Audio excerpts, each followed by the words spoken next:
Face à la recrudescence de Covid-19, le gouvernement, sous la conduite du maréchal du Tchad Idriss Déby Itno, président de la République, a renforcé les mesures sanitaires pour freiner la propagation de cette pandémie. Pour constater de visu le respect strict de ces mesures, le délégué général du gouvernement auprès de la commune de N'Djamena, Adoum Ferté Amadou, accompagné du maire de la ville de N'Djamena, Brahim Laouna Foula, a fait un tour dans le grand marché de la capitale. Il s'est rendu au marché de Dembé en passant par le marché Amil, le grand marché, le marché de Diguel et celui de Champ de Fil. Les constats qui se dégagent, les boutiques sont hermétiquement fermées, hormis celles du point de vente de produits essentiels mentionnés sur le décret portant confinement de la ville de N'Djamena. Le délégué général du gouvernement auprès de la commune de N'Djamena met un accent particulier sur la sensibilisation. Le gouvernement a renforcé ses mesures sanitaires dans le but de promouvoir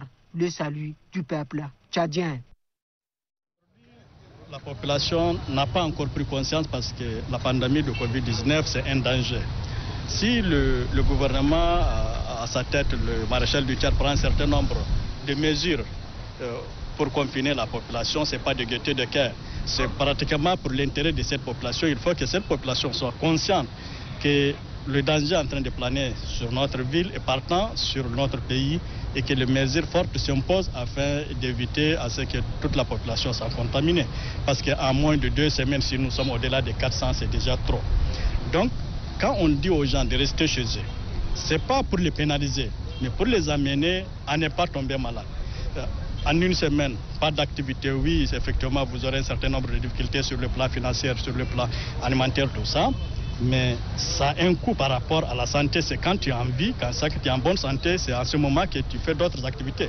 Donc il faut que les gens essayent de rester chez eux pour respecter ce décret, pour le bien-être de toute leur famille. Ça, c'est quelque chose qu'on est venu faire passer le message. Aujourd'hui, vous voyez, ça c'est le 5e marché. On constate que oui, les gens ont appliqué, les boutiques sont fermées au niveau du marché sans fil, où naturellement c'est les pièces détachées qui se vendent.